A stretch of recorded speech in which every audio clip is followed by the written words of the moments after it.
since I'm here, I was going to actually introduce and present my lifelong sister friend, Sister Nkechi. Okay, so and I'm going to start this introduction in a strange place. I'm going to talk about Christians, right? Strange for we'll say Christians. Now, when Christians discover Christ, when they find Christ, they say that they're born again, right? They say that they're born again. Well, in our community, and what we used to call the struggle, we also were, in a sense, born again.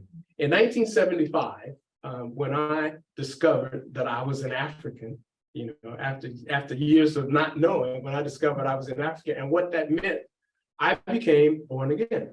Right? I changed my name. I changed my diet. I changed my worldview. I changed the way I looked at everything. I changed everything, right? And became a baby in the struggle for the liberation of African people, okay? So while I was that baby, I also started adding new family members, right? Started adding new family. One of the people that I discovered, that I found in those early days, was this young, energetic college student who had an overwhelming love of African people and had this total commitment to do any and everything that she could to free African people, right? And her name was Sister Nkechi, right?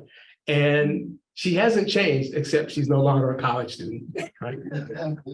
Now she teaches college students, right? And she teaches scholars, and she teaches other people.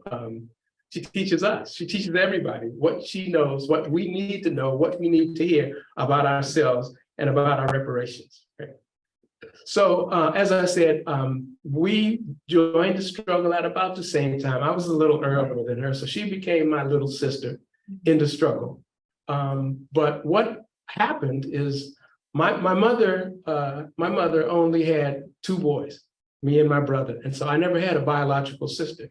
And so Sister Nkechi became more than a sister in the struggle. She became the closest thing to a biological sister that I have ever had, right? All right. So she has been my, in the struggle, lifelong friend, partner, and sister, okay?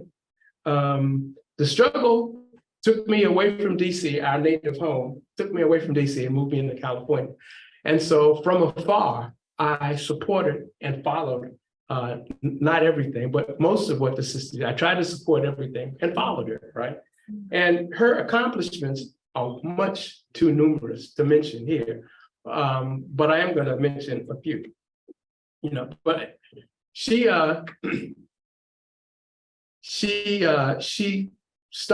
taught in independent schools, much like Ileoma upstairs. She taught in schools like that. But then that wasn't enough for her. She started her own school, right? She had her own independent school in Washington, D.C. As I said, she was a college student when I met her. She went on to become an attorney because she thought that being an attorney was the best way that she could help free African people. So she became an attorney. And as an attorney, she started working with political prisoners, right? And she is still today an advocate and a defender of political prisoners. And in fact, she was instrumental in getting people that we know of, hopefully you know their names, Sundiata Acoli and Geronimo Pratt. She was instrumental in getting them freed from their jail cells, right? She's done that.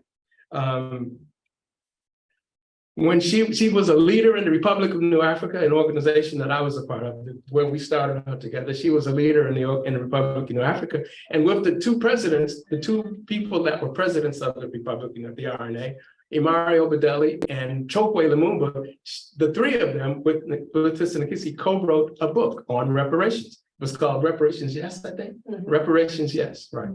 She wrote a book on reparations. Speaking of reparations, she's in town today now because she is going to be a presenter at the NCOBRA conference this all weekend. The NCOBRA is having a conference all weekend. NCOBRA is the National Coalition of Blacks for Reparations in America, right? NCOBRA. Not only is she a participant in that organization, she was a founding member of it. She helped start it. Okay. See what else did we have here? She's an author. She has several children's books that we have in the back. And in addition to Reparations, yes. She also has, she calls it a memoir. It's actually an autobiography. It's a memoir. It's called Black Power, Black Lawyer, right? It's available in the back if you want it. This is a Marcus Books copy. So you can go to Marcus Books and get, if we don't sell it tonight, it'll be at Marcus Books. She also, in this memoir, her brother, me, is in the book. So I'll sign copies for you if you want. And also she has her new book, Reparations on Fire. This is my copy. You can't have it, but we do have copies in the back if you want it. Okay. And your books are also available. If people online want to get it, they can get it. Totally available online. Okay. And we'll hear from her in a minute. Okay. And so she also in her spare time, or not actually her spare time, but she also finds the time to be a mother. She's a mother, the mother of my goddaughter. And since we're being recorded here, Sister Beatrice is videoing this event. So I want to take a minute out to say to my goddaughter, Sister Mariam, Amma, I have two overwhelming emotions about you, and I don't know which is more prevalent. I love you and I'm proud of you. So stay strong, my sister. Okay. And last but not least, not last, but also in addition to everything else she does, the sister has found the time to come here tonight to present to us. Right? And she's not. And I offered to give her money. She said no. She's doing it out of her love for the people, right? And so when I think of reparations in this country, and when I think of sisters involved in the reparations struggle, I think of two people, Queen Mother Moore and Sister Nkechi Taifa. So with no further ado, I would like to bring my lifelong sister, my struggle lifelong sister to the microphone. Please welcome Sister Nkechi. Mama Nkechi. Yay, Mama Nkechi. I hear but say he left DC, becomes a fireman, then a fire chief here in California. So thank you very much for those words, Brother Taifa. You know, I couldn't come to California and not come to Wose. Let me tell you, Wose is what sustained me. Yes. It is what kept me centered. Yes. During that pandemic of COVID-19, from the very beginning of COVID up to its heights, it was Wose every Sunday on Zoom. I'm on the East Coast. Wose is on the West Coast, but it's like bringing it all together. So thank you, Wose, for that. That's it. Two of my friends are here in the house, Mama Ngozi, who's from LA, who came up here to Oakland, and Mama Ayula, who's right here in this area as well. Thank you so very much. And all of just my Wose folk, I'm putting names to faces now and all like that, seeing you in person. Thank you. And for those who are on Zoom, I can't go over there and see the participants, so write your name in the chat, because I am going to look at the chat after. So if you're there on Zoom, and if you know me personally, let me know who you are right there. So I'm going to share a couple of things with you, and yeah, I'm going to just share a couple of things. But you know, when we talk about the pandemic, it's hard for me to even imagine that published 5 books during the pandemic, y'all. Which I've been trying to get out for the past 30 years. Yes. Came out during the pandemic, Black Power, Black Lawyer. Then I found out that my children's books that I had written back in the late 70s and early 80s when I was teaching at Watoto Nation House Positive Action Center were found on the banned book list of the Central York School District. And I said, dang, books are not even anymore. How they turn up on a banned book list? So I said, look, y'all, I said, well, I'm going to take the opportunity to put them back out in print. So for those who are studying legacy, for young Black heroes, forever will be some from back in the day, it is published and it's out here again for a new generation. Yeah. So y'all think you're gonna ban my books? So, that gave me another platform. Three Tales of Wisdom is actually the three tales that were at the back of Shining Legacy. Ayana, I don't even remember. These things were written so long ago, but I republished them. Oh yeah, Ayana, the Beautiful Flower. It's about how Anansi's magic helped Ayana get to the Harvest Festival despite her two sisters who, whatever, take on Cinderella story. Okay, then I had Jabari's Incredible Journey, a Marcus Garvey story. So these are the three tales that were in the back of Shining Legacy. And Shining Legacy, they talk about banning books from schools. They talk about erasing our history. But what Shining Legacy taught to do, this was back in the day, late 70s to early 80s, is to highlight some of those heroes and heroines of our past, those that you did not necessarily hear, at least back in those days, during Black History Month and all like that. I've seen Q and the Amistad. That was long before the movie The Amistad came out. The saga of Toussaint Louverture. You didn't hear nothing about Toussaint Louverture. That's Dessalines and Christophe back then in those days. I have The Legend of Denmark Vesey. Harriet was strong, she never went wrong. Sojourner's Truth, the mighty Marcus Garvey, celebrating Paul Robeson. Her name was Fannie Lou Hamer, the Ballad of Rosa Parks. John Coltrane played all that jazz, the saga of Malcolm X. So all of that is here in Shining Legacy, and it's in verse, okay? Y'all think y'all saw Hamilton? Hey, this is the Black Hamilton. This is the Hannibal, or whatever you may call it. And just stay tuned on that. In the future, you might be hearing some stuff about that. But then also my book called The Adventures of Kojo and Alma. I mean, I grew up, I don't know if any of y'all can relate. There weren't any Black books back then in those days. There was Dick and Jane. Y'all remember Bright Dick and Jane? And Spot the Dog? See Spot Mine? Yeah, those were basic readers that help children learn vocabulary and things like that, but they were Eurocentric. There wasn't nobody that looked like me. Are you reading the books? So what I did was, I wrote a book called The Adventures of Kojo and Alma, and their cat, Sheba the cat, the Black cat who brought good luck. And their stories was, there's 7 stories in here. One is called Sheba the cat. One is Danger in the Park After Dark. One is The Man with the Red, Black, and Green Cap. One is Smoking Flames, Fun in the Sun, Kings and Queens of the Nile, and Save the Land. And each of my children's books have questions and work projects in the back, notes for the parent and teacher, and all like that. Did I tell that? Yeah, And then, Reparations on Fire. How and why it's spreading across America, and my brothers and sisters, y'all know, particularly here in California, it is definitely spreading across this country. And when my children's books were banned by the Central New York School District, the reparations book that Brother Taifa talked about, Reparations, yes, that I wrote back in 1987, co-authored with Brother Dr. President Imari Abubakari Obadeli and brother who later became Mayor Chokwe Lumumba. Well, that book was also on the banned book list of the Central York School District, and it had also been out of print for days. And I'm just scrolling through it because I decided to print the text of that 1987 book as an appendix to my new book, Reparations on Fire.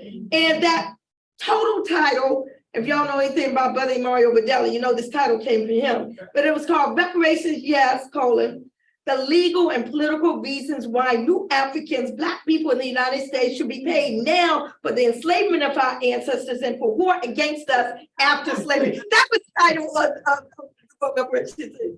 Yes, and that is in the back. And it was from a Black nationalist, independentista framework. Why? Because the issue of reparations came from the radical, it came from the Black Power movement. It came from what people call the fringes of society. It wasn't the mainstream like you hear today. Okay, and we need to be proud of that. And we need to loudly talk about that and sing those praises. So I'm just going to share a few words and we're going to open it up for Q&A. I want to first acknowledge my reparationist ancestors from Cali House. Yes. Queen Mother Audley Moore. Yes.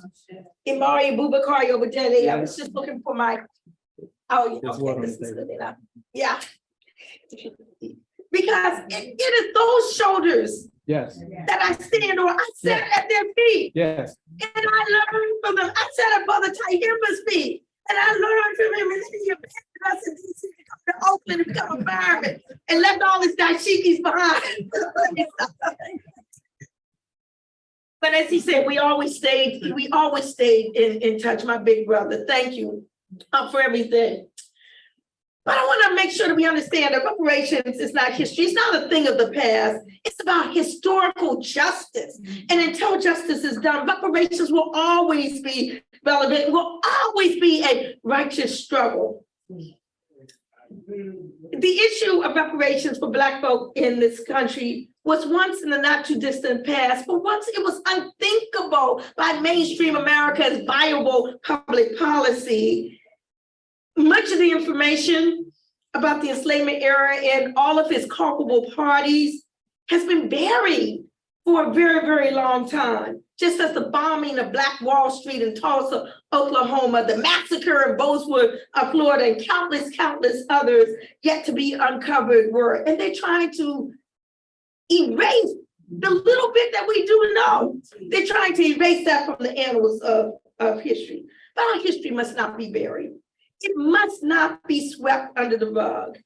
And we, the descendant victims, must not be the only ones to uncover and unpack it. Indeed, my white colleague, Katrina Brown, she uncovered evidence that her ancestors were the largest slave trading family in US history. She documented her roots, that they brought over 10,000 Africans to the Americas in chains, and the Sundance acclaimed film Traces of the Trade, a story from the deep north, not the deep south, but the deep north. She stressed that the slave trade was not just a few people taking a boat and sending it out. Everybody in the town lived off of slavery, she said. The boat maker, the iron worker who made the shackles, the coopers who made the barrels to hold the rum, the distillers who took the molasses and the sugar and made it into the rum. Literally, she said the whole town was dependent on the slave trade. Wealth and privilege in the United States, she says, has been amassed in large measure as a direct or indirect consequence of the institution of enslavement. And people say that they don't owe. People say that this was California, it was not a slave state. Speak on it. I mean, you know what I'm saying? Everything that this country is or was, or even we are living in the present and in the future that is grounded on the enslavement period. The concept of reparations for Black people in America is not novel. The demand for such compensation is not new. It did not drop from the sky without great dear brother Ta-Nehisi Coates and his article in the Atlantic magazine, or with Randall Robinson a decade earlier. No, it didn't. It didn't start with Nicole Hannah-Jones in the 1619 project. The demand for reparations has been continuous. There's been no substantial period of time where the call for redress was neglected. During the late 19th century, we had the National Ex-Slave Mutual Relief, Bounty, and Pension Association, led by Reverend Isaiah Dickinson and Mother Callie House, had 600,000 dues-paying members seeking to obtain compensation for enslavement from federal agencies. During the 1920s, we had Marcus Garvey and Universal Negro Improvement Association galvanizing hundreds of thousands of Black people demanding repatriation, one of the key elements of reparatory justice. The early, during the 1950s, through the 60s, through the 70s, through the 80s, through the 90s, up until her death, we had the great Queen Mother Audley Moore of New York, who presented a petition for reparations to the United Nations on behalf of her Ethiopian Women's Association. It was the Black Panther Party Okay, right here in Oakland, California, listed in 1968, point number 3 of their 10-point program dealing with the issue of redress and repair and payback for enslavement. The Republic of New Africa demanded, as part of its Declaration of Independence, we claim no rights from the United States of America other than those rights that belonging to oppressed people anywhere in the world. And these include the right to damages, reparations due us for the grievous injuries sustained by our ancestors and ourselves by reason of United States lawlessness. I mean, those were the things that grounded me and inspired me in the struggle because they just made sense. Yeah. I talk about it in my TED Talk, which you have a transcript of it right there. I talk about it. That point number 3 of the Black Panther Party platform, it just made sense. At that young age, as a teenager, it just made sense. We had James Foreman in 1969 calling on white churches and synagogues to pay up. 1972, National Black Political Convention in Gary, Indiana, which adopted the Republic of New Africa.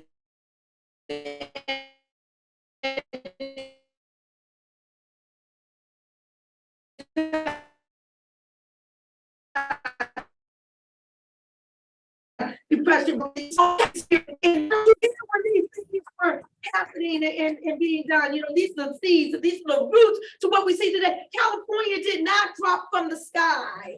Okay, in 1987, in Cobra, National Coalition of Black Reparations in America was founded. I was part of that founding convention as part of the Republic of New Africa, as part of the National Conference of Black Lawyers. And during that first year, what we did was we took John Conyers in 1989 bill, and which later became known as HR 40. And there was disagreements in the movement. I'm not going to stand up and say everybody was singing Kumbaya and kissing and hugging. There were arguments, there were fights, there were disagreements. People were saying, why we need a commission to study the issue? Hasn't the issue been studied enough? But what John Conyers said, and many of us ultimately agreed, let's go the route that the Japanese Americans went. They had a commission to study the issue of their incarceration, unjust incarceration during World War II.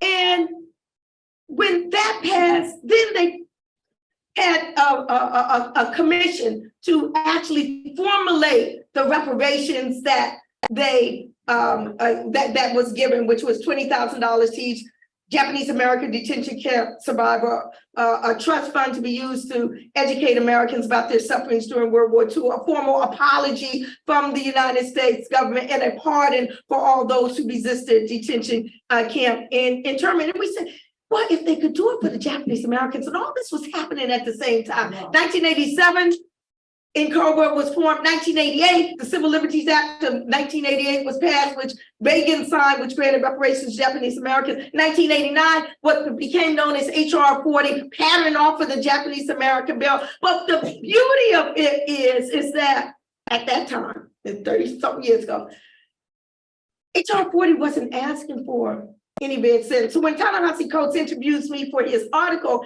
I was saying, well, HR 40, this was back in 2014, it's only a commission to study the issue. It doesn't get when sent to anybody. And despite the fact it was only a commission, it still was coming under attack. Well, what did we do with that?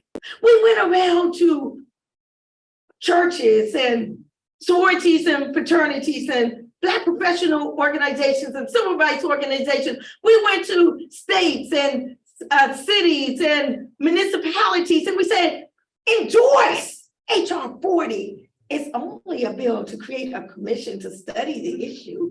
And as a result, we had jurisdictions across this country passing resolutions in support of HR 40. Most of it happened in 1989, 1990, all the way up through the turn of the century. Evanston, Illinois did not drop from the sky. Evanston, which several years ago used tax revenue from the illegal cannabis industry to fund reparation initiatives in their jurisdiction. It didn't just drop from the sky. In 2001, Alderman, Brother John, gosh, I forgot, Baptiste, I forgot to say something on those side. introduced the bill into the Evanston City Council to endorse the John Conyers HR 40 study bill. So when Robin Ruth Simmons comes along decades later, she's built upon what's already there. When California establishes its task force, okay, that's patterned off of HR 40, already there are jurisdictions up and down, including Oakland, California, up and down in California, have been already passed resolutions in support of HR 40. So it's a continuous struggle. Okay, I just testified before the DC City Council for a bill to actually create a task force in the District of Columbia for reparations. Well, in 1990, I testified before the DC Council as well, because they passed at that time a bill to support HR 40. So what I'm saying is things build upon other things. They don't just drop from the sky. Okay, Queen Mother Moore didn't just come out of the vacuum. She came from the Garvey movement, which was talking about Black pride and power and upliftment and all of those things. And Kelly House was sentenced, like Marcus Garvey's, Kelly House was sentenced to a year and a day in prison for calling for reparations back in the late 1800s. Why? Because they said, you must be committing a fraud on your people, because no way could you believe that the United States government would ever pay for enslavement. That's why they put her in prison. And we don't even know her name today. All right, so I just went totally off script and all like that. Yeah. Yeah, so I would just say, so all this would say was that the quest for reparations in the US since the turn of the century is not new. Although there are those who feel that the thrust only came about as a result of social media, but indeed it's quite clear that the demand for reparatory justice in the US has been long and continuous. And I submit in the context of Black people in the United States, the quest for reparations essentially constitutes 4 elements. Number 1, the formal acknowledgement of historical wrong in an official, unfettered apology for the dehumanization and atrocities of the enslavement era. And why do I say unfettered? Because in 1989, the House of Representatives and the Senate both passed resolutions apologizing for slavery. However, the Senate bill contained a clause that the specific disclaimer that said you cannot use our apology in any way, shape, form, or fashion to justify any support of a legal claim against the United States. So it was never signed into law. And the audacity, the absolute gall in the audacity. So anyway, number 2, the recognition that the injury has continued throughout the years and still manifests today. Number 3, the commitment to redress by the federal government, which sanctioned the enslavement and subsequent segregation, and by corporate entities and private institutions. I always say the harms were multifaceted, the culpable parties were multifaceted, thus the remedies must be multifaceted as well. And then the actual compensation in whatever form or forms are agreed upon. In whatever form or forms are agreed upon. Again, the harms were multifaceted. The remedies must be multifaceted as well. So I just want to conclude with just a little bit of another part of history. Then we're going to open up for Q&A, I think, by the time. So before all this onslaught in the states, we have the state of California, we have the state of New York that just passed a reparations bill calling for a task force is waiting to be signed by the government. Massachusetts is not far behind. New Jersey, we're talking about states now. New Jersey is seeking to do the same, but there are municipalities all across this country. But before that, people would say, well, why the federal government? Why the federal government? So I want to answer that by saying that we are the descendants of Africans kidnapped and transported to the United States with the explicit complicity of the United States government and every single arm of the United States law-making and law enforcement machinery, US federal law, state law, high court decisions, lower court decisions, the dehumanization, the atrocities, the terrorism of our enslavement in the United States, they were not isolated occurrences, but they were a matter of war. We need to look at it like that. They were a matter of war. War conducted under the specific authority of the United States Constitution. The kidnapping was a wrongful act for which our ancestors and we as their heirs are entitled to damages. The enslavement was a wrongful act for which our ancestors and we as their heirs are entitled to damages. The stealing of a labor was a wrongful act, as are the genocide that we are still suffering. That's a whole nother presentation, but no other day. But y'all say about the genocide thing, you know, that's a whole nother. So anyway, U.S. Constitutional Article 1, Clause 1, Section 9 expressly guaranteed and sanctioned the importation of kidnapped African prisoners of war to every state that might desire us until the year 1808. Prisoners of war. That's what our status was. Yeah. We did not come over here as slaves. We came over here as prisoners of war. Say that. That article also upheld the further dehumanization of African by relegating our status to that of what? 3/5 of a white man. And most egregious, it was war conducted against the African on this soil under the authority of yet another constitutional provision known as the Fugitive Slave Provision, which mandated that no enslaved person, even if he or she had reached a free state, none of us was safe. And it was a duty. It was a legal obligation. It was a constitutional responsibility of every single white man, woman, or child to track down the escaped African and deliver him or her up to the United States government. No payment was ever made for any of this. In fact, you had the Dred Scott case that ruled that a Black person in America had what? No rights. Had no rights, which a white person was bound to respect. And so that is why it is so very important that right here in the now, right now today, we have people all over the country talking about our rights now. Our rights to reparatory justice, not just in this country, but people all across the world as well. This is a new day.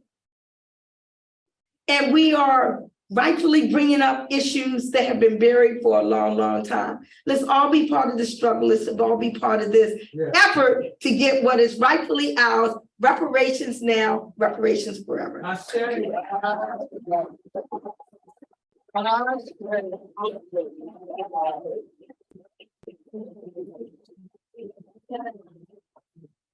So as you have heard, this is a special treat. And it's not over with. Just to throw in a little softball before we're gonna have some more entertainment. You know, the issue of reparations, because there's some Black folks who have issues with it, but no one seems to recall that right after slavery, white folks got reparations. The slave owners, and for those folks who like to dismiss California, it's not just for slavery, it's for the periods afterwards where the institutionalized systemic racism built off of slavery continued on. So we ain't got to compartmentalize and argue about the details. Let's stay with the basics. What's always due. And the issue should only be how much and when and how we gonna split it. Next, we will have our musical presentation by Baba Tai.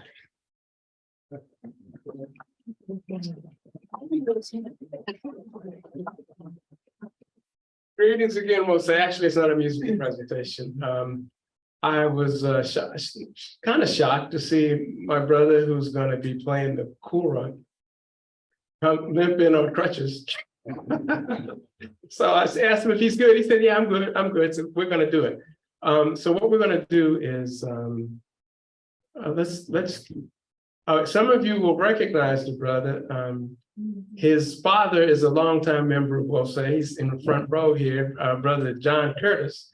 And this is Brother Curtis's son, who's just back from Ghana, where I assume he learned to play this instrument. And his name is Brother Soul. And Charles, let's get him in the camera. So let's get you in the camera, brother. And do you need a mic? Oh, we get a mic. Okay, and so while we're doing this, I talked earlier about how Nkechi and I were babies in the struggle together. And back in those days, when I was like the head of the Republican New Africa chapter in Washington, D.C., and Nkechi was my right hand. I guess I can't say man. Nkechi was my right hand person who did all the work. It was easy to be leader. It was easy to be the leader when you had Nkechi.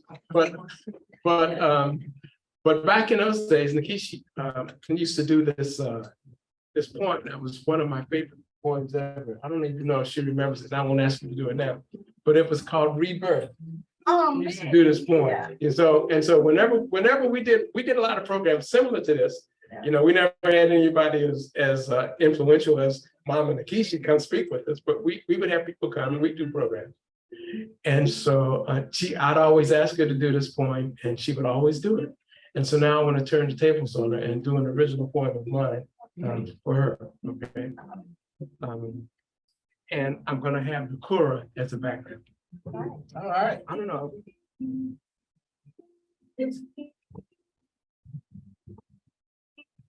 And this poem is what I think is God's greatest creation. Black woman,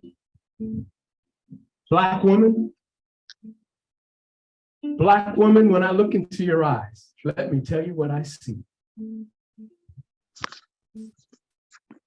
I look into the eyes that were the first to see the sun, eyes that were the first to ever see her children run, because they're eyes of the mother who was the first giver of life. They're eyes of the woman who was the first to be a wife. Eyes of the queen who was the first upon this land. I look into your eyes and I am proud to be Black man.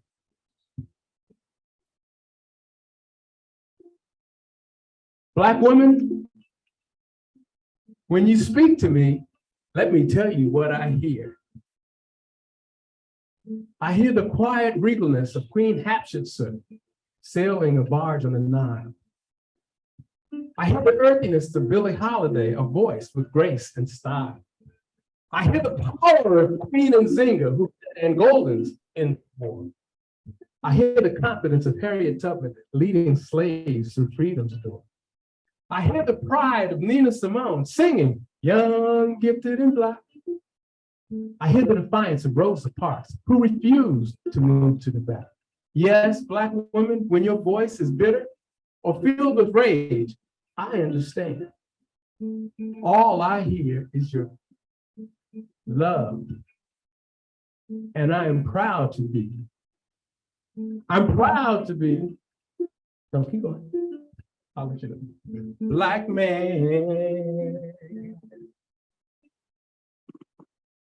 Excuse me, not finished yet. Sounded good. I'm unprepared.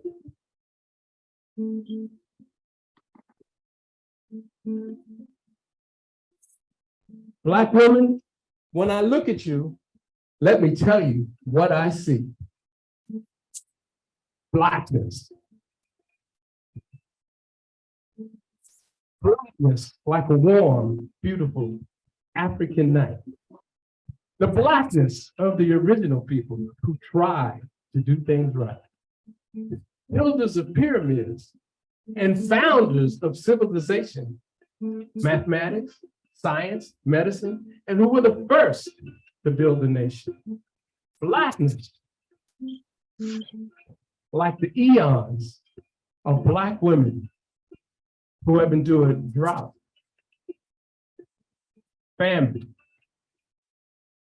capture, the Middle Passage, slavery, seeing their men killed and their children taken away, and who come back to face the world with hope in their eyes, a song on their lips, and a smile on their beautiful Black faces. Yes, Black woman, your Blackness is a badge of courage, strength, endurance, but most of all, beauty. So wear it well, my sister, because it is a beautiful hue. Never be ashamed of it, because Blackness is beauty and Blackness is you. Yes, you are Black and you are beautiful. And besides you, I'll always say, and I'll tell the world that I love you and that I am proud to be your man.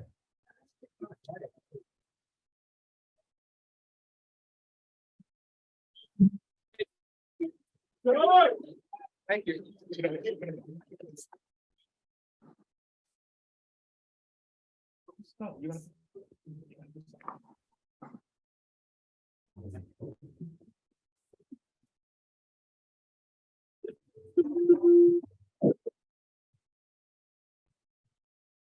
Hello, how y'all doing tonight?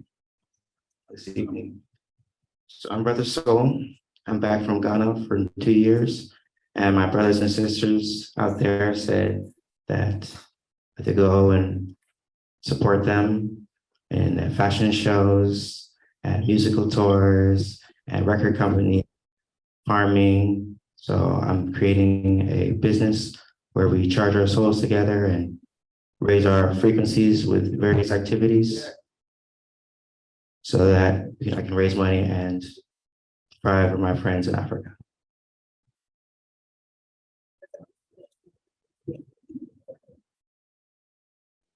So just real quick, sorry.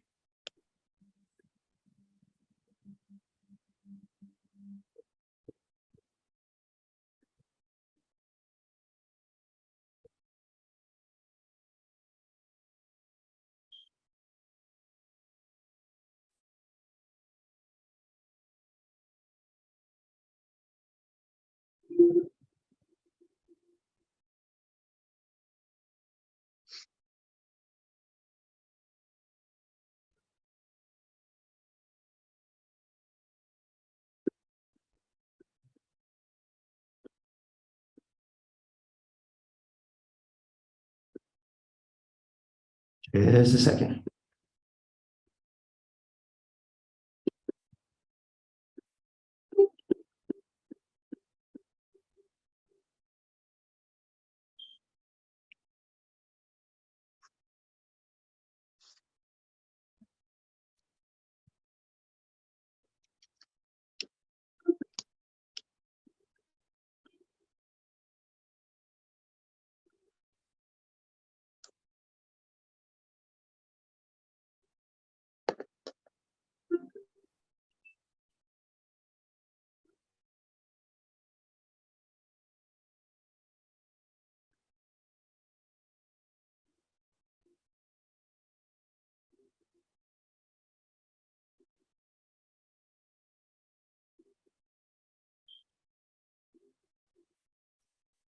Nobody got money, it's 105. To nobody got money, 25. To nobody got money, 25 minus a T. To find minus a B, to find minus a T. Nobody got money, nobody got money, nobody got money, nobody got money.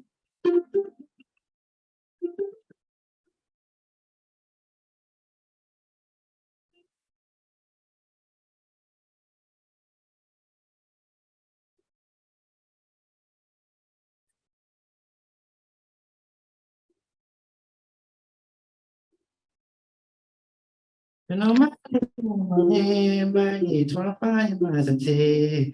25, 25. No money, no money, money, 25 miles a day. 25 miles a day, my 25 miles a day, money, no money, money. Money, money, money, no money, money. Money, money, money.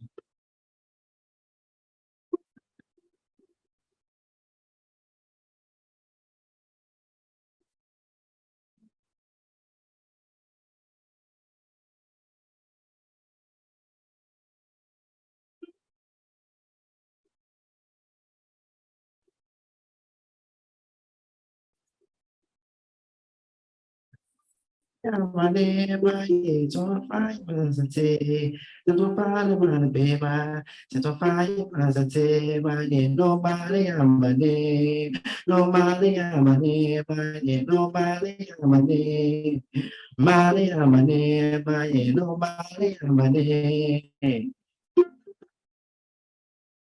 Thank you.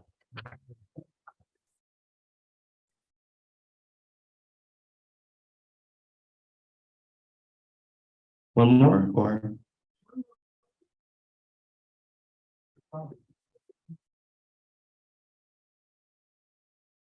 I'm gonna need a little help with this one. So this next song is called Sente Conefe, and it's about a bird having no breasts but can still feed her young. So as a call and response, I'm gonna say Sente Conefe, and you will say Allah Baya Dimbalo. And you guys will clap. Yeah. Allah Baya Dimbalo. Hold on 1 second.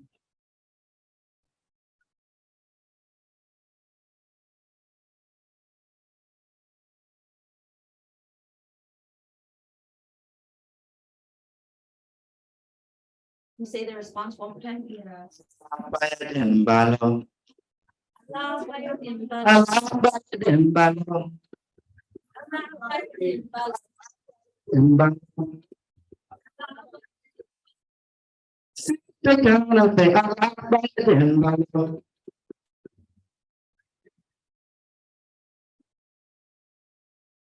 Almost there, almost there.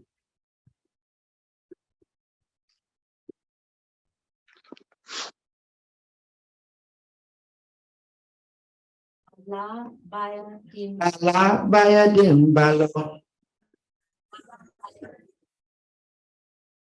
Allah Baya Dimbalo.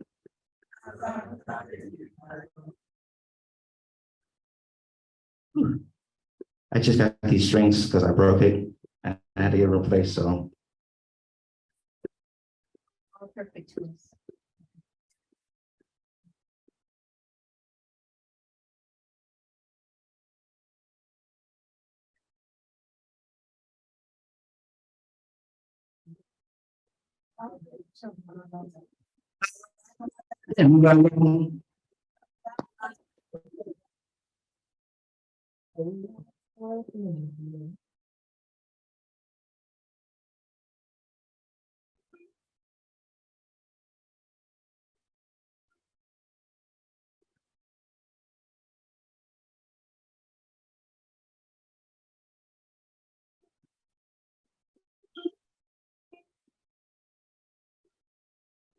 Sente Conefe, Allah Baya Dimbalo.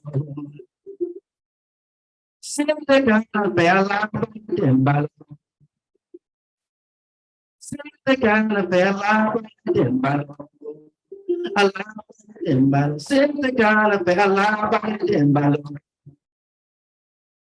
Sente Conefe, Allah Baya Dimbalo.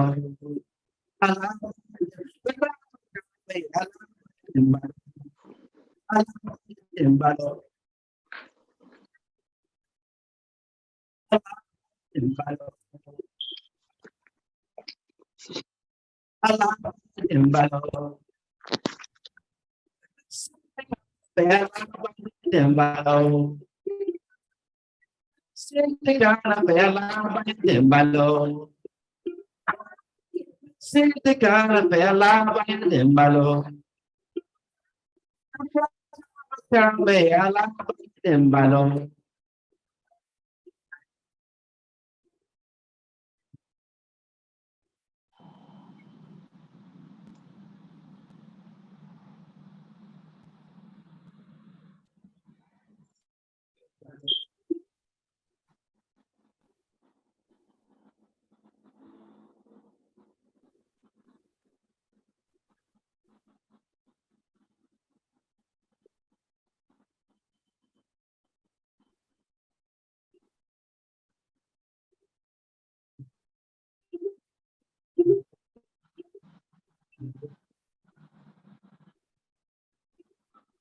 Sente Conefe, Allah Baya Dimbalo. Sente Conefe, Allah Baya Dimbalo. Sente Conefe, Allah Baya Dimbalo. Sente Conefe. Thank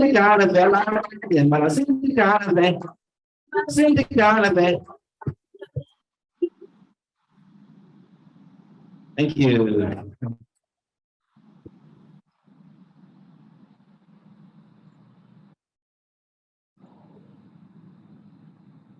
Let's give him another one. Go say that.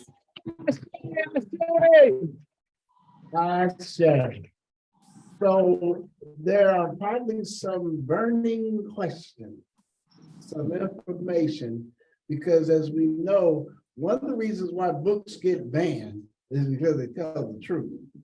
Never do mythology books get banned. But when you're trying to tell the truth, besides banning, there's also misinformation. Yes. So we have to counter those things. They call it gaslighting to make it sound innocent and harmless. But really, they're trying to deceive folks. So we need to get accurate information. And since we have the opportunity of someone who is a repository of some of these facts and information, we want to open up the floor. Is there any more folks online? There's at least 4. Okay. There's 24. There's 24. Awesome. So, Hey, can I ask the question? yes. Okay. I'm gonna take off. I'm sorry not there, Nkechi. But I just want to let you know that I have your book. It's a very good book, and I wanted to ask you, why did you make each chapter like you used a song, like chapter 1 was "Ooh Child, Things Are Gonna Get Easier." Chapter 2 is "Say It Loud, I'm Black and I'm Proud." Can you say what your inspiration was for doing that? Okay, yeah, you're talking about my memoir, Black Power, Black Lawyer, our Geisha. And yeah, I started out each chapter with a song that I might have, I need to pull up my book, that inspired me, that had relevance to what was going on in that particular chapter. Thank you so very much, Ojen. Yes, that ooh child things. I mean, you know, the memoir is about my life. Yes. The good, the bad, the happy, the sad, the spicy, the salacious. I mean, you know, there's a lot of stuff in there. But it's powerful as well. But music was powerful. I mean, it's like I would always say, well, these were the things that I learned from some of my elders, Reverend Shakamusa Barra Shango, Yeah. Brother Vasabik Way, you see Brother Maulano, Doug Jones, you know, folk that I kind of grew up in the DC community with. And we was talking about when the music was strong, the people were strong. The struggle was strong when the music was strong. Yes. I mean, you know what I'm saying? And I incorporated that in the chapters of that book. Ooh, Child, Things Are Going to Get Easier. That's was about my early life, you know, hair, skin, and other crude experiments. 1954 and before, the pony incident in Emmett Till, you know, Me Too, long before there was Me Too, stuff like that. And then the next one, Say It Loud, I'm Black and I'm Proud. That was a chapter that dealt with my coming of age, you know, going to all white girls Catholic school in Maryland. My African name, which I adopted when I was age 16. Good girl, bad boys in the struggle, you know, little militant me. I'm flirting with the Black Panther Party, Brothers from the North. So all of this was like, Say It Loud, I'm Black and I'm Proud. And then chapter 3 was Soul Rebel, you know, that reggae song, Soul Rebel. And, you know, it's my college student, Brother Taifa talked about that, college student, revolutionary poet. Jesus was Black and had 2 wives. The Garvey movement was personal to me, things like that. The next chapter was like, a change is gonna come. That was my rooting in the Republic of New Africa. Part of that chapter was, you mean we're not really US citizens? And who were those Henry brothers? And a Black nation in the South? I came from Aretha Franklin's daddy's church, We the Land of Republic of New Africa, 11 and COINTELPRO, love me some New African political science, etc., etc. And the next chapter, get up, stand up for your rights. And that's when I talk about reparations and educate.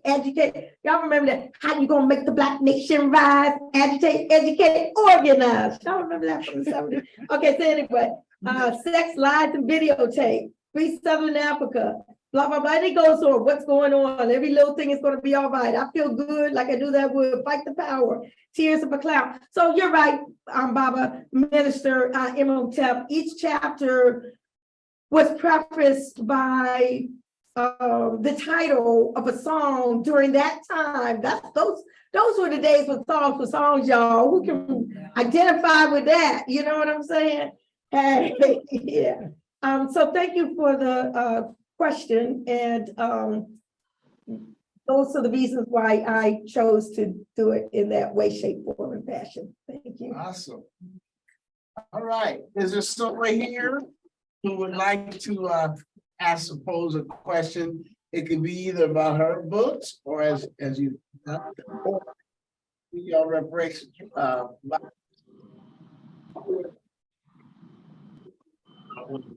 So get down to it. What is DC looking at in terms of compensation?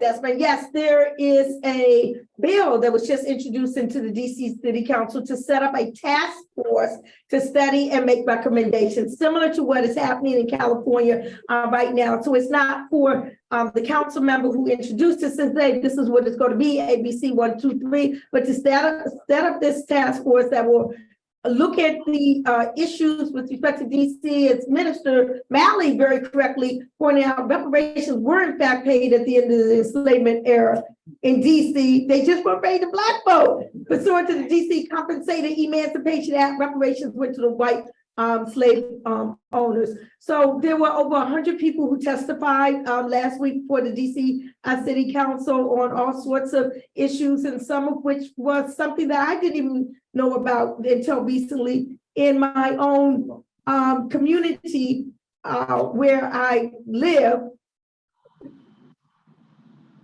Sorry, so incredulous now. It's called West of the Park, which is a predominantly white neighborhood. I'll just go on and say that used to be all Black land. Black landowners had all of that area. The school where my daughter went to elementary school, they stole that land from the Black landowners because they wanted to build a white enclave in that area and build a school for white children and build up a playground. Lafayette, I'm talking about at Chevy Chase, DC, Broad Branch, and along that used to be Black owned property that was stolen via what they call eminent domain, similar to what happened in California, right here, Bruce's Beach, Manhattan, California. That land, that bountiful beach property stolen from Black folk by the government through eminent domain, and they recently had to give that back. Yeah, they gave they also gave the surviving members. We have another question on Zoom, if you guys are ready. Question on Zoom. Hold on for a second. Brother Desmond, were you asking also, was there an actual amount? Well, yeah. Yeah, that being, yeah. Oh, that I might be seeking. Oh, I thought you was, okay. So I want to be very, very honest. I spent the majority of my life just trying to get people to feel comfortable saying the word reparations. Yes. So I had not even given a lot of thought until very recently. I'm beginning to think of envisioning exactly what that reparations can in fact look like. I've always been one to believe that, yes, it does include a check, but it includes a check plus more, because no amount of material compensation or resources can ever compensate for the ma'afa, the Holocaust and genocide that we have been, that we went through and that we are still going through. So I feel, I always say the harms were multifaceted, the remedies must be multifaceted as well. So it's not just one remedy. Cash my humble opinion, some of my colleagues disagree with me, but in my humble opinion, cash is definitely a part of it, but it's not the end all. And it's not just a matter of compensation that closes the black-white wealth gap. There's so much more to the injury than the black-white wealth gap. Yes, that is a huge part of it, but what about the black-white health gap? What about the educational disparities, the psychological harm, the loss of the right to self-determination? All of these are factors that need to be put into it as well. So I'm in the right now, Brother Desmond, maybe you and I can put our heads together of envisioning just what that can look like, and what does Nkechi Taifa think it should be, because I haven't not really put that out in writing. I'm still listening to what people are saying and trying to gel it together in my mind as well. But now at least I've gone beyond the point of getting people to feel comfortable with the word. People are very comfortable with the word now, whether they agree with it or not. Yes. Mr. Ellis, there's a question online. Yes, sister, sister, go ahead. Your name is not listed, but I remember you from last class, and I just can't remember. Go ahead with your question. Well, this is Barbara. Are you speaking to me? Yes, I am. Hi, to everybody. I most recently had the inspiration to look into the name changing that's being talked about and activated, taking Confederate soldier and generals' names off and changing them to something else, which led me to Lake Lanier, which is a huge lake here just north of Atlanta. And as I began to read about Lake Lanier, I remember them saying there was a town that had been flooded and was underneath the waters. Well, I continued on and learned that this was a black town named Oscarville. From there, I was led to Lake Martin in Alabama, which borders on West Point, Georgia. And underneath its waters is buried and flooded out another town called Caliga. Now, when we talk about reparations, we have to include the Indians, the Mexicans that they ran back to Mexico, ourselves, of course. But reparations is a real, I don't know if I should say, but slippery slope. But I don't even know if there's enough money on this planet to pay back everybody who was damaged, injured, killed, massacred, stolen from, bred like cattle. It is the most convoluted subject that I know of. So when we talk about reparations, it's a far-reaching subject, inclusive of many, many races and peoples. Yeah. Yes, thank you so very much for your comment. I think the important thing to remember and recognize is that reparations is not an alien concept. It's being paid all over the world. It's being paid. Most folks don't even realize that the European. I know that it's being paid. It's being paid to Jewish people. It's being paid to Japanese people. I do know that. Yeah.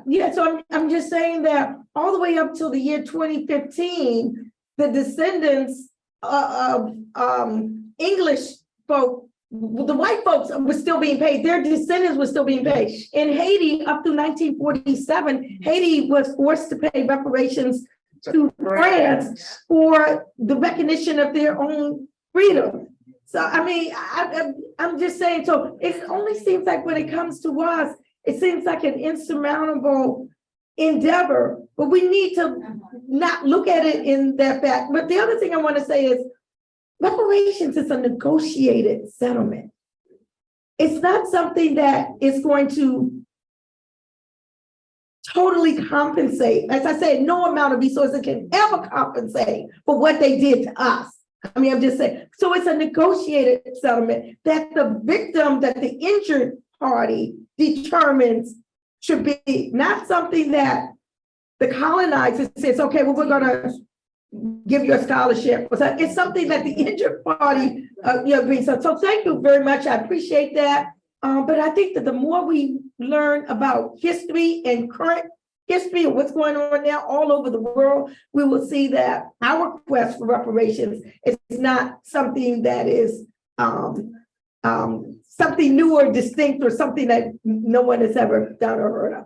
All right. All right, we have another question on Zoom, just to let you. Hold on. Sister Red. Sister Pam. Oh, hi.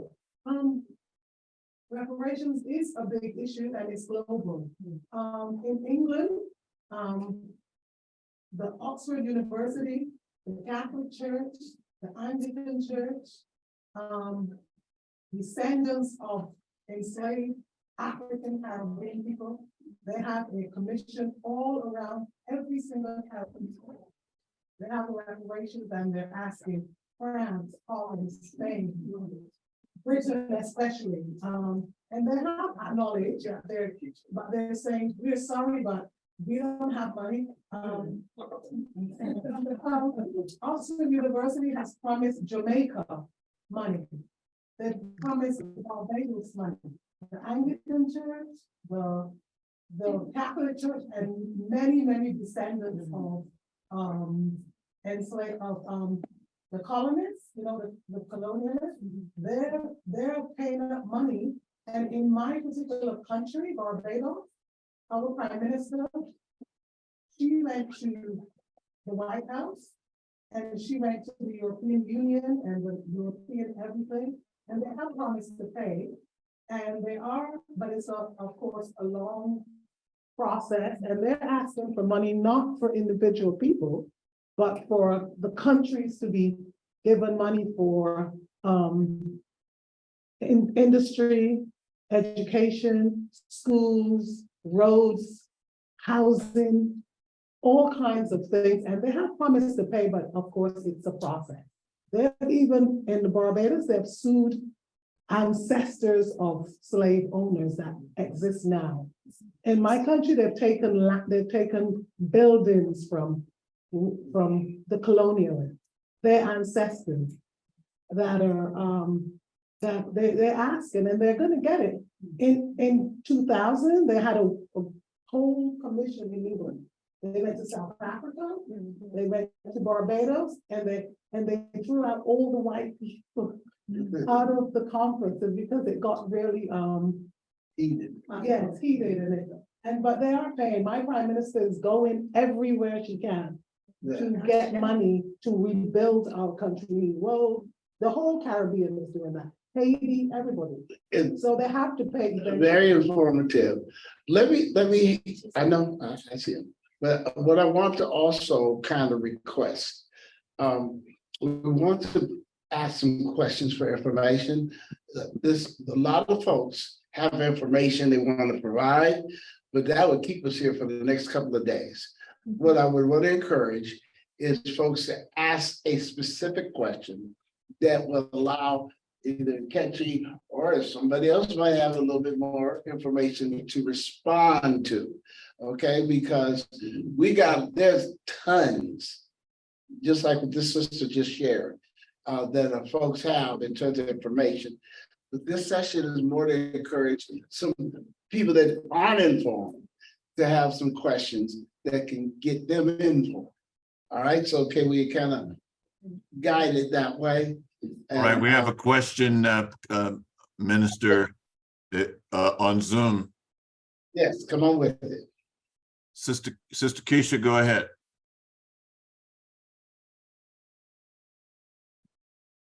You're muted. You're muted. Sorry, I stopped the There you wrong thing. There- Okay. Thank you for the information. I do have two questions. And one is kind of to piggyback on the last comment. What is NCOBRA's position on reparations outside of government organizations, as colleges, universities, churches, all of the organizations that were part and parcel of our bondage. What is NCOBRA's position on that? And the second one is, how does NCOBRA mesh with the international reparations movement? Okay, thank you. Just for the record, I'm a founding member of NCOBRA, and I'm a lifetime member of NCOBRA. I'm part of the DC chapter, but I'm not on the NCOBRA board, but I do know the answer to your question. I just am not official spokesperson for NCOBRA. Yeah, but NCOBRA 100% believes that reparations are due from any and all culpable parties. And NCOBRA has always been part of the global reparations movement, as well as the reparations movement in this country as well, and has been a leader in both of those arenas. Is there a strategy around around involving the other entities besides government? I'm looking to see if there's a local way to follow a strategy. Okay, so this weekend is the 34th annual convention of NCOBRA right here in Oakland. That's what I'm in town for.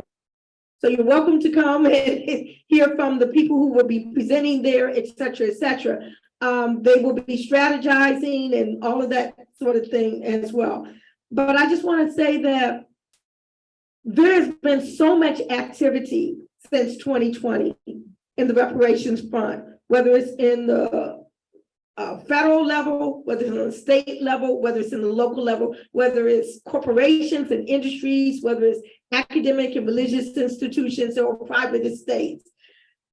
The issue is just popping up all over. So it's not just necessarily what NCOBRA thinks, what NCOBRA's position is, because there's so many entities out here who all should really be working together towards one goal. Most of the groups that I know of are in support of this multifaceted type of approach. There's some groups who feel that it should only be the province of the federal government.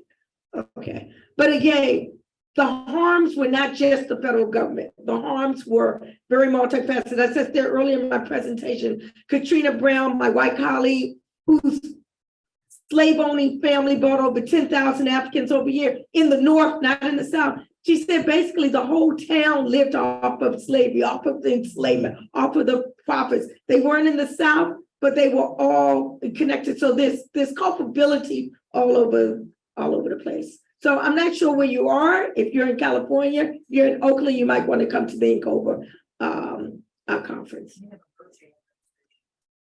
And I understand virtual registration as well. Thank you. I think the website is ncobraonline.org. ncobraonline.org. Upon information, I believe. Thank you, Sister Brent. Thank you. Whoa, excuse me. I'm just asking a question. No, I was going to wait for you to get the mic. I was just waiting for you to get the mic. Oh, I didn't know I had to use the mic, but I really wanted to thank you for all of what you have shared. And I have a question for you. Please tell us a little bit about RMMM. All right, RMMM. The Reparations Movement Monthly Meetup. Thank you so very much for that question. The organization that I have at is called the Reparation Education Project. And one of the things we found is that there are a lot of entities, like I said, that have popped up over the last couple of years dealing with the issue of reparations, but many people don't know each other. They're not putting names to faces. They might be working on similar things, but in different parts of the country. So what the Reparation Education Project did was say, okay, on the last Tuesday of each month, we will hold a virtual meetup, is what we call it. It's not a meeting, not a strategy session, but simply a space for reparations loving people to gather online via Zoom, get to know each other, find out who's doing what, put names to faces. Here are some reparation 101 education, have some music, you know, things along those lines, and get information, share announcements. So we do that on the last Tuesday of each month, which will be this Tuesday coming up, or next Tuesday, I guess it is. And it's online. If you go to reparationeducationproject.org and just scroll down, the login will be there for the RMM members. So how do you know about the RMM members? Because I've been tuning in on Tuesdays. Thank you. I appreciate that. Yes, yes. Go ahead, sister. Okay. Go ahead. Okay, so I have two. I thought I was going to get a couple of minutes to speak, but since it's not going to be possible, let me start. Every time I'm for East Palo Alto for reparations, I'm a part of that. It's led by younger people. I'm following them, our babies. You know, I'm following them, which I think is the only way we move our movement forward. Don't let stuff die with us. That's our mission. So there's a couple of things. When I go to the California Task Force meetings, I talk to the audience. Reparation is going to happen when we get together. We put aside, it's not all about me. It's not what I want, only my idea. We're going to put it, what we can get. I think you made a comment like that too. What we can get, that's going to be the benefit for the majority of our people. Yes. Not sell us out, but, Yes.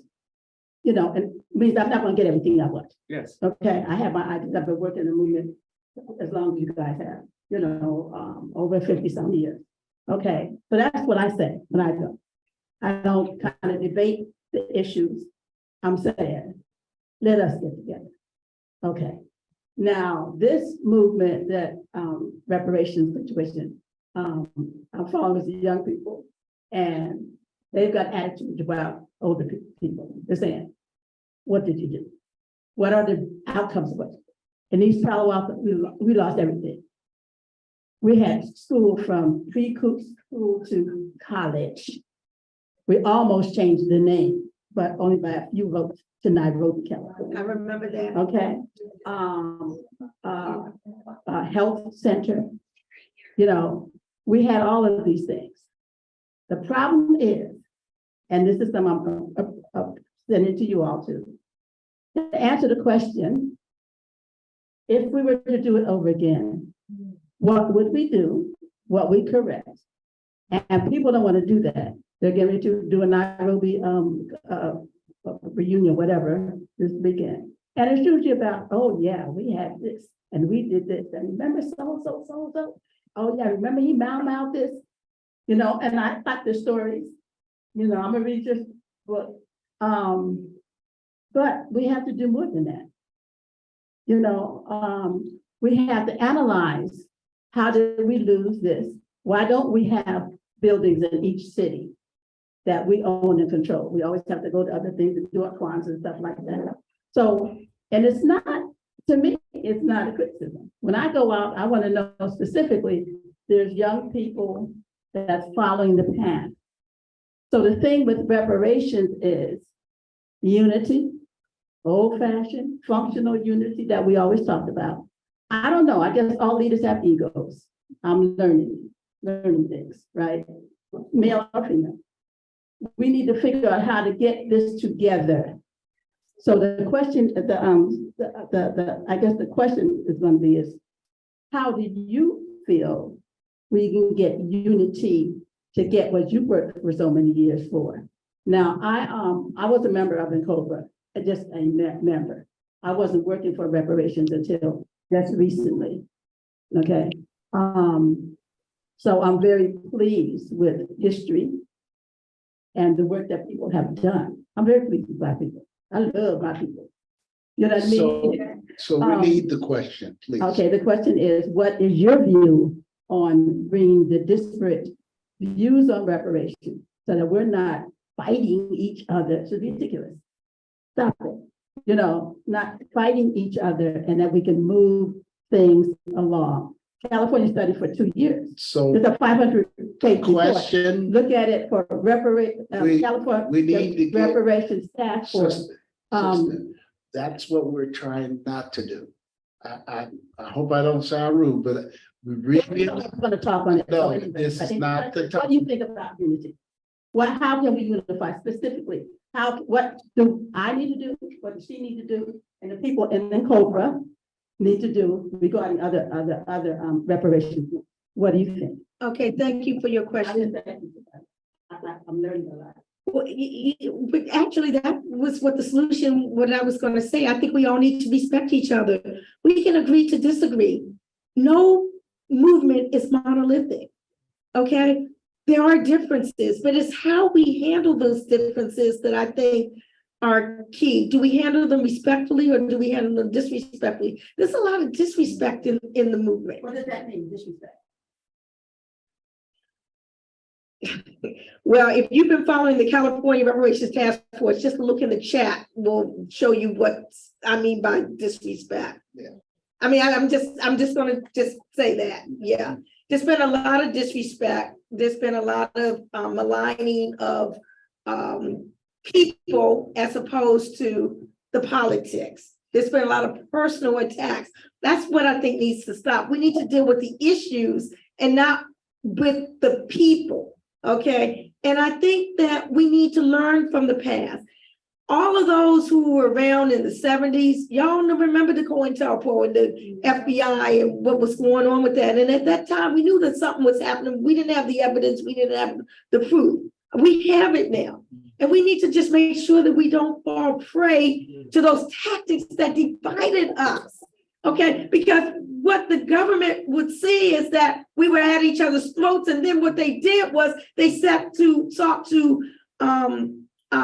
aggrandize them even more, make them even larger and even bigger. We didn't even know what was happening. Okay, but it undermined the movement. And I think that we need to take a lesson from that past and deal with us ourselves as human beings.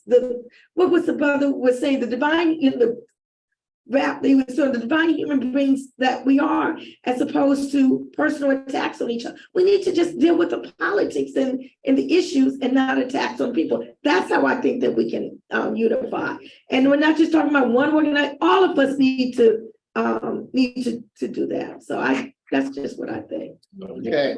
But the good thing that this is a sister who had her hand up from the very beginning. Yes, I just want to hear her. okay, and then Jayla's gonna be the final She'll question. close us out. All Yeah. right. Thank you for your question. I really, really appreciate that. And maybe we should sit down. We can be a part of seeking to bring that together. All right. I thought you were talking to me, but I want to sit down with you too. So first of all, I just want to thank you. So can you write down how do I get in touch with your MMM group?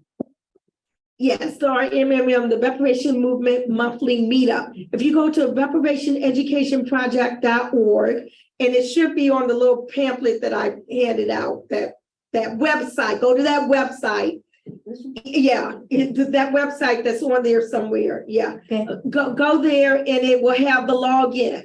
The Zoom login is every last Tuesday of each month from 7 to 8 p.m. Eastern time. So it's 4 o'clock to 5 o'clock Pacific time. And yes, please be, in fact, the only rule, the only guideline we have for that, and I'm speaking to my sister in the front now, the only guideline we have for that is respect. As long as we respect each other, anyone can join and be part of our MMM. And we have people from all different ideologies related to reparations who do in fact join, as long as folks adhere to that principle of respect. And we hope that you do. Is it okay to just say my name and who I am? Please. Okay.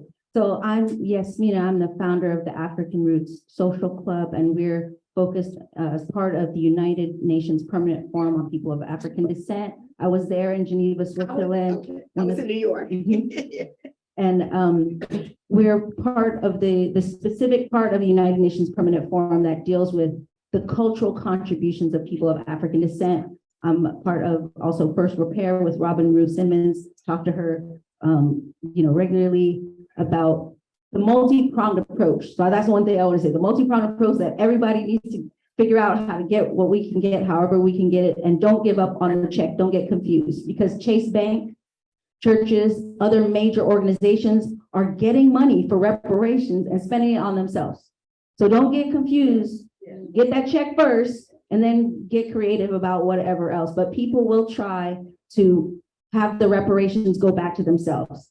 We give you a tax break where it goes back to the state. Give you something for your tuition that goes back to the state where you don't actually get the check. So don't get confused. They're not confused. And thank you. I will join your group. Thank you. Let's definitely connect. Thank you very much. My final question from young sister Jayla. Oh, So Leah, I'm yes. sorry. Come on up so they can see you on the screen. There you go. Hi. My question is more simple, guys. Did you know you wanted to do this type of thing when you were younger? Like, did you have That's very timely. Yeah. To do this thing when I was younger. All right. Thank you so very much. I was a person, I was a young person that was always very curious. And I was always asking a lot of questions. And my parents were educators, so I always read a lot of books. And there was a book in my family's den that I was just strumming through. That book was called A Pictorial History of the Negro in America. Okay, and it was written in the 50s or something like that, yeah. And I was flipping through and I saw in there information about a 14-year-old boy who was lynched and found at the bottom of Mississippi Tallahatchie River, and his name was Emmett Till. And it just had so much meaning to me because I was 5 months old when he was murdered. And I'm saying that murder didn't happen way back in slavery times, which in my young mind was millions of years ago, because I had no conception of time. It was happening right then in my lifetime. And from that point on, my sister, I knew I wanted to do something to make sure that young people weren't going to just stumble upon it like I stumbled upon it. Yes. And I wanted to make sure that there was some type of accountability or redress. I didn't know the word reparations back then. Okay, but I knew that there was something out there that would fuel my passion. And I found it in reparations. I found it in Black nationalism. I found it in Pan-Africanism. I found it in the independent Black schools movement. I found it in fighting with the anti-apartheid movement. I found it with working to free political prisoners. And I find it with seeking to unban books that are banned. So thank you for that. And yes, at a young age, but I don't want young people to have to stumble upon it like I do. Yeah. So it's institutions like this, Omade, that teaches the children. It's institutions like this that helps to bring that about. Thank you. I say, this has been a very, very awesome experience. I know I could field another number of questions, but we do have time and we do have issues of trying to wrap this up. I just wanted to ask Minister Imhotep, you still there? Yes, sir. Would you like to have any closing statement? Just a really good conversation. I'm glad that people have stayed. There are 23 people that are on this Zoom call, so people are very interested, and a lot of good information. And please pay attention to the chat, because there were some questions that we didn't address that were put in the chat. You said you were going to check out the chat, and a lot of good comments. And sorry I'm not there, but really glad you could make it to Holly Street. I'm blessed to be here. Thank you. Yeah, thank you. So Baba Tai is going to have some closing instructions about how we gonna deal with the food, and one of my favorite topics. And also just as a kind of a summation, this should be food for thought. Yes. Everyone should have something they're taking away from here that should inspire you. Part of the unification is the way that it's been looked at. Unification doesn't mean homogeneous. It doesn't mean everybody's got to do the same thing the same way. What we work hard at is to not get in each other's way. And we can't ignore the system that we are coming out of. We can't pretend like ain't nobody listening outside of us. And there's been 200-300 year evidence that the other folks aren't going to make this process simple. And then also within ourselves, we're going to struggle with that. But let's understand, you all can be seeds. Yes. You can go out, share with folks more accurate, correct information, and encourage folks so that we don't have to keep having those histories. Because I remember little Nairobi, and the things that we've been able to accomplish are not unachievable again, but they have to be the groundwork for the lessons that we learn from, so that a Jalea and other young folks can pick up the ball. Because I know I'd like to be here another 100 years, but I'm not going to be. And one of the beauties that we can have is to share this information in a way that young folks get excited too. And then they will be able to pick up the ball, because it's always the way it's worked for us. Every accomplishment through civil rights and everything else. And I'm a child of the Black Nationalist movement. I grew up down the street from the original headquarters of the Black Panther Party. This is not an accident. And Oakland has been always an epicenter of powerful cultural, social, political change. So folks, you have been given some food to have. Please taste it, sample it, enjoy it, and then tell somebody else. Don't keep it to yourself. I say. Okay, so just a few quick things. First of all, let's show Mama Nkechi how much we appreciate it. Yeah.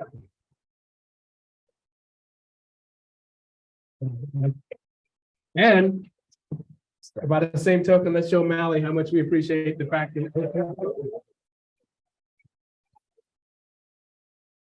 I want to thank all of you people online who stayed this long. Too bad you're not going to be here for the food fellowship. And for those of us who will be here, there's books that you can buy. Mama Nkechi has books. She'll be here. Perhaps she'll answer questions one-on-one as we eat. The way we're going to do the food, we have more people than we have food. Unfortunately, okay, we're going to log out now. While we... Oh, well, hold on. To check out the chat. All right. Minister Mattel, can you make a copy of the chat, send it to me? Absolutely not. Okay. So again, Minister Emetep, thank you, and thank you all you people online. And it was wonderful having you all here on Holly Street.